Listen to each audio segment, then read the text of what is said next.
August 20th, 1976. Late afternoon, Hell's Kitchen, Manhattan.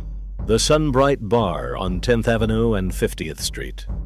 Eddie Kamisky was sitting at the bar nursing a whiskey, his back turned to the door, when a freelance hitman named Joseph Sullivan walked in, raised a pistol to the back of his head, and pulled the trigger at point-blank range. Cummiskey died face down on the bar he'd been drinking at for 15 years.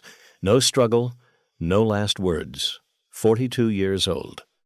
The man who'd taught the Westies how to make corpses disappear had himself disappeared in under 3 seconds.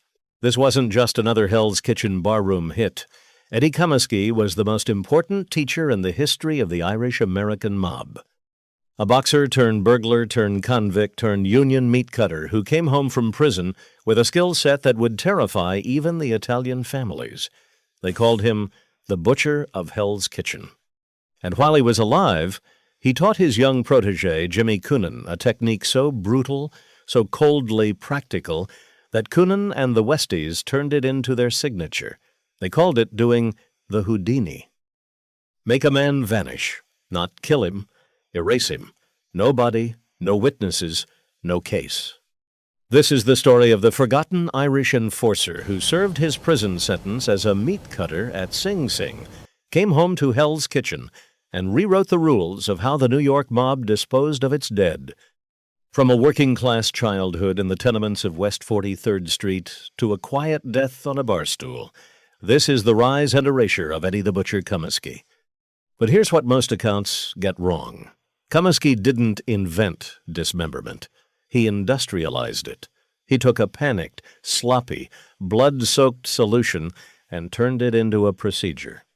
A union-trained, Sing Sing perfected procedure. And the man who watched him do it, the man who took notes, was a quiet kid from West 50th Street named Jimmy Coonan.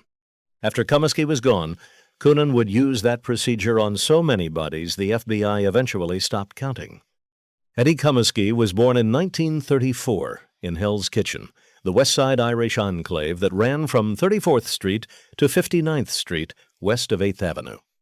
His father, Edward Cummiskey Sr., and his mother, Mary Hindus, raised 8 children in a tenement walk-up.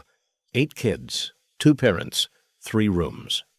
The Great Depression was tearing families apart, and the Cummiskeys held on by the kind of grim Irish stubbornness that defined the neighborhood. Eddie was the second oldest.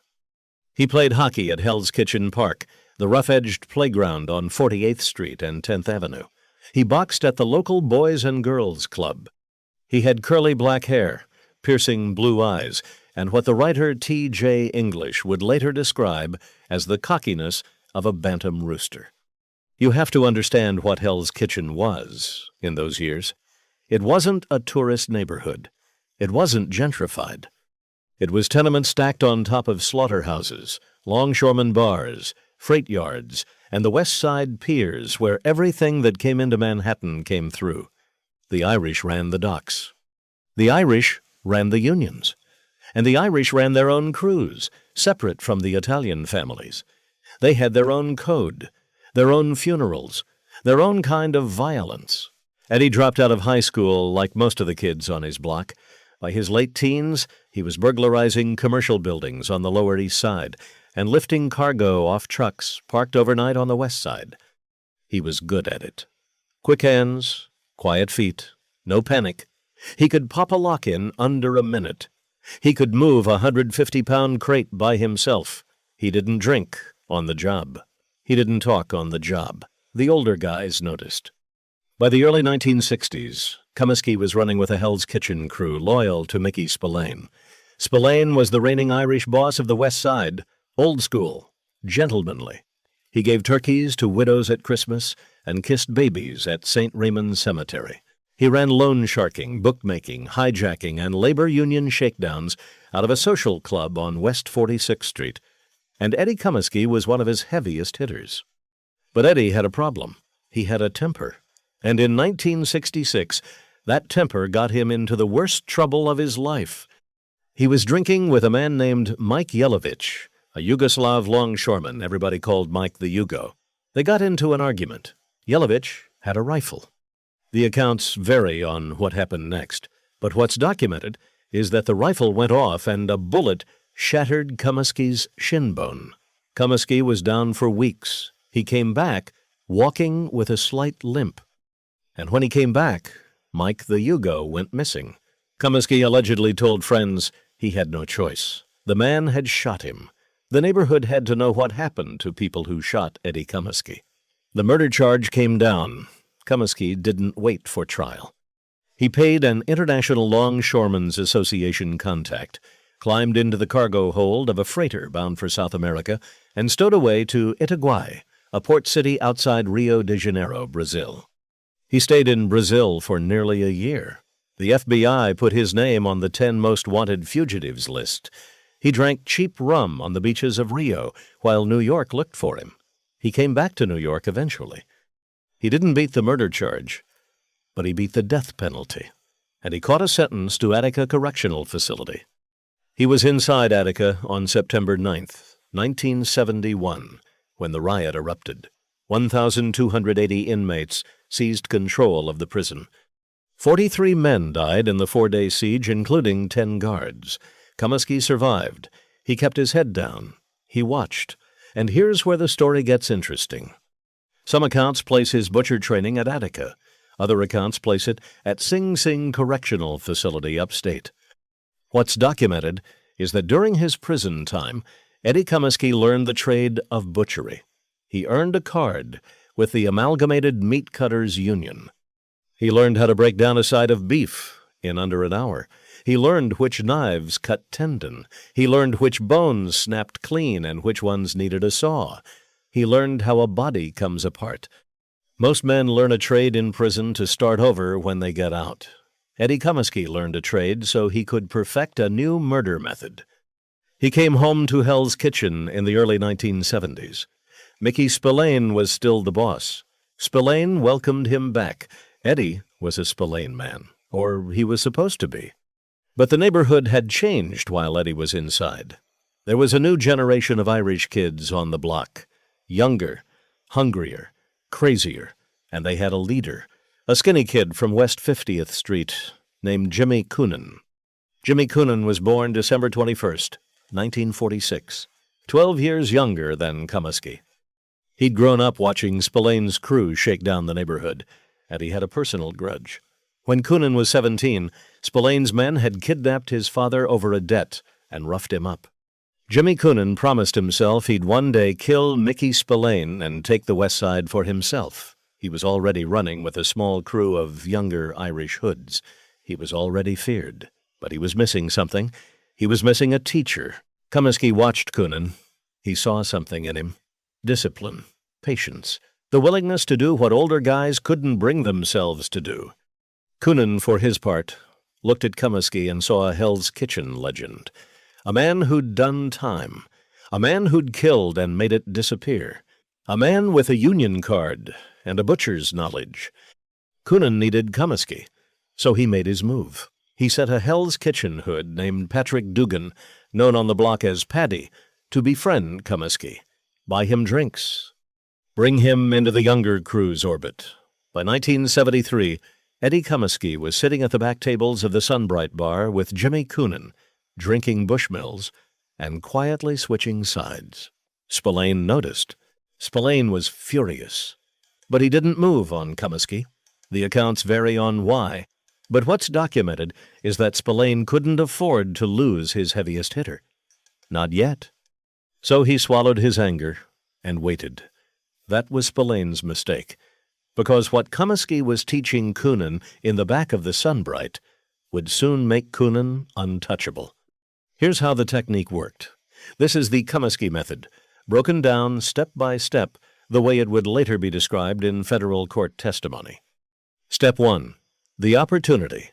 The Westies had a problem every crew has. When you kill a man, the body talks. A body is evidence. A body has fingerprints, dental records, identifying scars. A body lets the police build a case. The Italian families would weight bodies and dump them in the bay. But bodies float. Bodies wash up. So the question Cummiskey put to Coonan was simple. What if there was no body? Not a hidden body. No body at all. Step 2.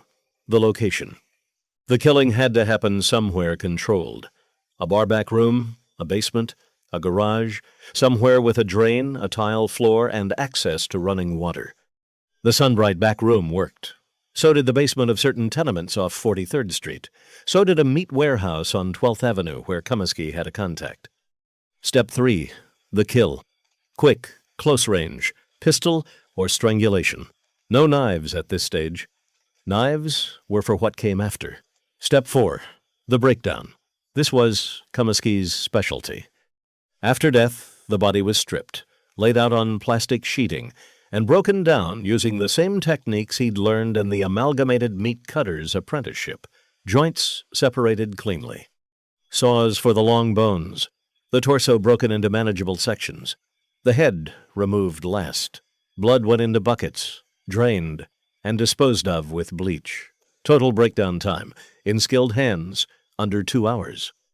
Step 5. The disposal. The pieces were packed in plastic bags. The bags were packed in coolers with ice. The coolers were driven to multiple locations and dumped at staggered intervals. Some pieces went into the East River. Some went into the Hudson. Some went near the sewage treatment plants at Randall's and Ward's Islands, where the currents and the tides and the scavenger fish would take care of what was left. Identifying parts, hands, teeth, anything traceable, were disposed of separately and farthest from the kill site. Coonan called it doing the Houdini, make the man vanish. No body, no murder charge. The case wasn't a missing persons case. It was nothing. The first major test of the Cummiskey method came on November 17th, 1975. The target was Paddy Dugan, the same Paddy Dugan who had originally lured Cummiskey into Coonan's orbit. Dugan had become a problem. He'd murdered a Westies associate named Dennis Curley, known as the Rhinestone Cowboy, in a drunken dispute. He was a loose cannon. He was talking too much. He had to go. Coonan and Cummiskey called Dugan in for what they told him was a planned hit on a Spillane crew member. They needed Dugan as the wheelman. Dugan showed up. He was killed in the back room. And then, with Coonan watching and learning, Cummiskey broke him down. Coonan's niece, Alberta Sachs, reportedly provided the knives and helped clean up the basement. The next day is one of the most infamous scenes in Hell's Kitchen mob history.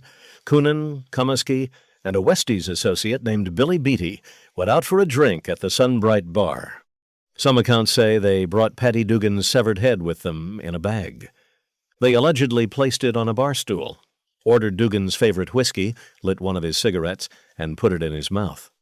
They reportedly toasted him. He fucked up, they said, but he was still a good Irishman. Then Beatty was sent to Dugan's apartment to retrieve a milk carton from the refrigerator. The carton, according to lore documented in T.J. English's book, The Westies, contained a body part that was later said to have been preserved in a pickle jar in a Hell's Kitchen apartment refrigerator. You read those details and you think the story can't be real. But 3 different witnesses would later testify to versions of it under oath. Whatever the exact truth, this much was clear. Paddy Dugan was gone. No body was ever found. No charges were ever filed. The technique worked. Word traveled fast through Hell's Kitchen. The younger Irish kids talked about Coonan and Cummiskey in low voices. The older Spillane crew started looking over their shoulders. And the Italian families across town, the Genoveses and the Gambinos, started taking notice. Because in the world of organized crime, a crew that can make a body disappear without a trace is a crew you do business with carefully or not at all. Now here's where it gets interesting. The neighborhood was changing for reasons that had nothing to do with the Irish mob. New York City had announced plans to build the Jacob Javits Convention Center on the West Side.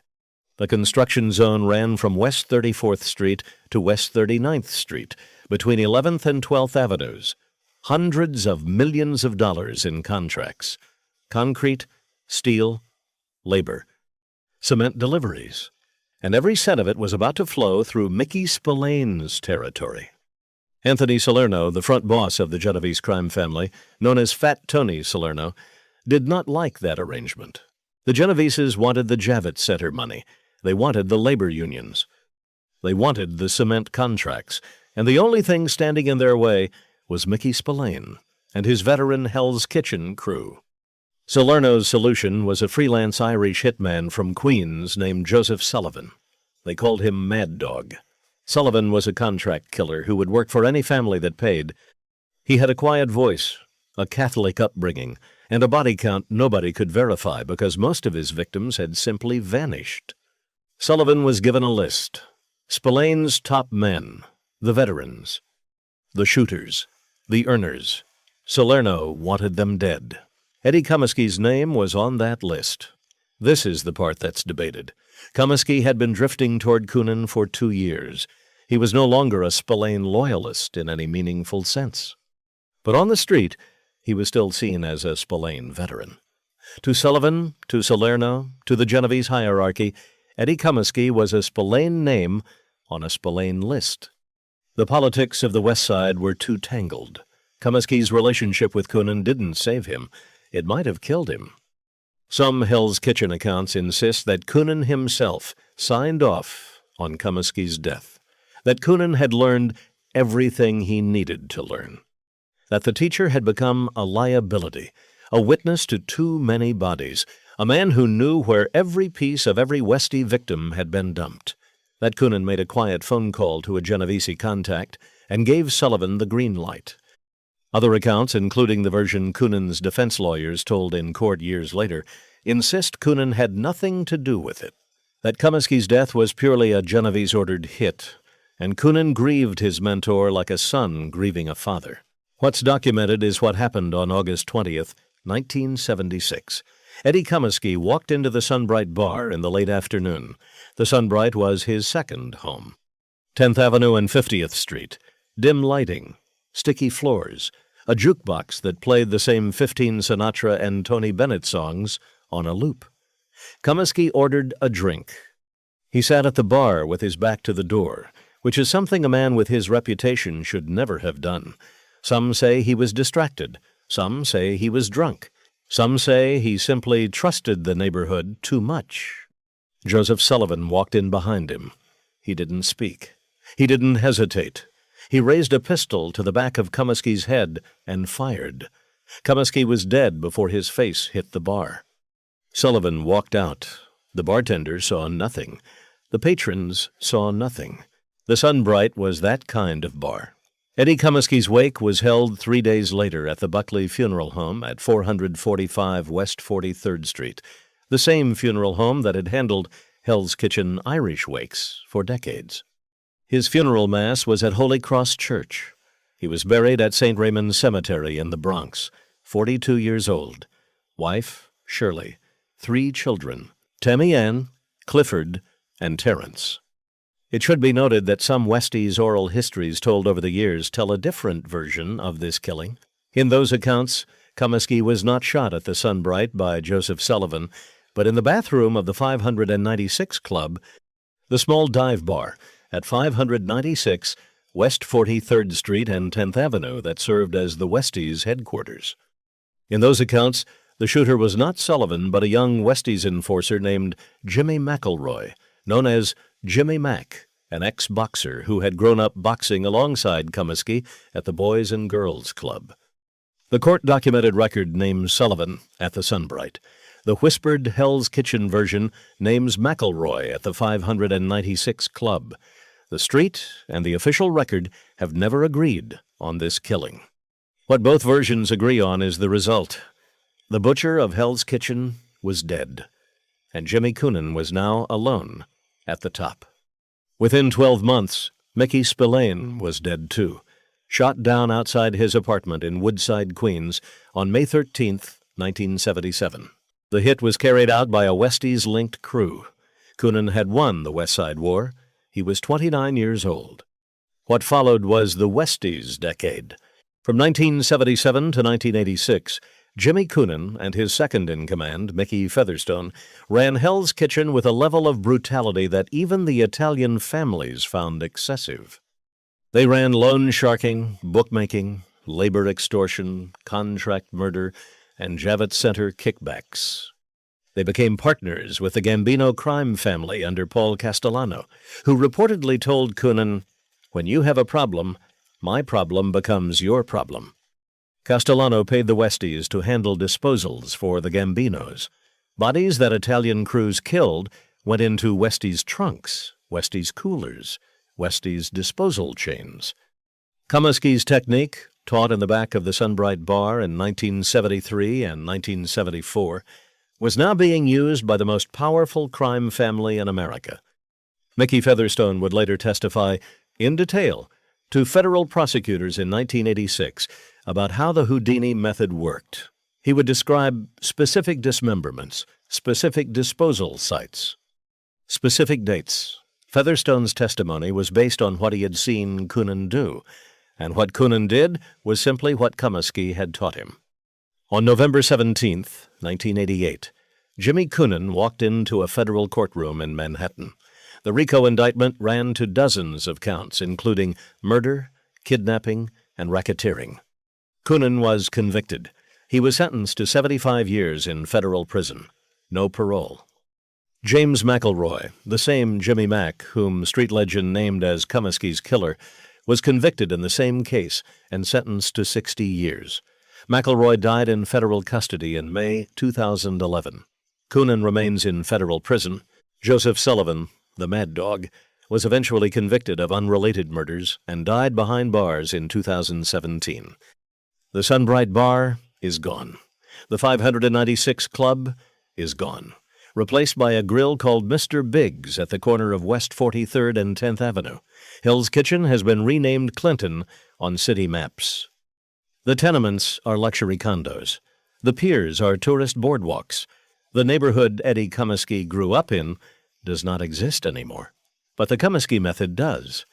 Federal investigators who worked organized crime cases in the 1990s and 2000s have testified that the dismemberment and disposal technique pioneered by Cummiskey and refined by Coonan became, in their words, the gold standard for body disposal in American organized crime. Crews from Boston to Philadelphia to New Orleans adopted variations of it. The techniques traveled. The teacher was forgotten. That's the real story of Eddie Kamisky. He never ran a crew. He never had a nickname like Mad Dog or Crazy Joe. He never made a famous quote that ended up in a movie. He worked for 15 years at the edge of two crews, drank Bushmills at the same bar every afternoon, taught one young protege everything he knew, and was killed by a single bullet on a Friday afternoon. He didn't become a legend. He became a procedure.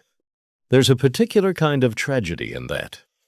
Cummiskey learned a trade in prison the way men learn trades in prison. To survive. To start over. To come home with a skill. He came home with the skill. And he turned the skill into a weapon. And the weapon outlived him by 50 years and counting. Eddie the Butcher Cummiskey spent his life making other men disappear. In the end, the neighborhood that taught him, the bar that fed him, and the protege he trained all watched him do the same thing he'd done to so many others. He vanished. Into a wake at Buckley Funeral Home, into a plot at St. Raymond's Cemetery, into the footnotes of T.J. English's book, into the testimony of cooperating witnesses, into a procedure with no name. And that's the real lesson of the Westies. Not the violence, not the money, not the Javits Center concrete. The lesson is that in the Mafia, the men who teach the technique are always the first to be erased by it. Cummiskey taught Coonan how to make people disappear. Coonan made him disappear. Coonan's protégés testified Coonan into a federal cell. The technique outlasts every man who learns it.